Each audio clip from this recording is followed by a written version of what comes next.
Doctor ஸ்கூல்ல இருப்பாங்க உங்களுக்கு ஷேர் பண்ண கூடாது. போலீஸ் ஸ்டேஷன்ல போஸ்ட்மேன் இருப்பாங்க ஷேர் பண்ண கூடாது. நான் சொல்லிட்டு விட்டுங்க.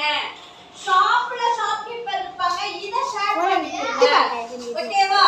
அடுத்து ஃபார்மர் ஃபீல்ட்ல இருப்பாங்க ஷேர் பண்ணிடுங்க. அடுத்து டைலர் போஸ்ட்மேன்ஸ்ல இருப்பாங்கன்னா ஷேர் பண்ண கூடாது. டைலர் எங்க இருப்பாங்க? டைலர் ஷாப்ல இருப்பாங்க. அடுத்து டீச்சர் ஷாப்லன்னு கொடுத்திருக்காங்க அதையும் ஷேர் பண்ண கூடாது. அடுத்து கைலாமா எக்ஸசைஸ் மூஞ்சில ரீட் பண்ணுங்க.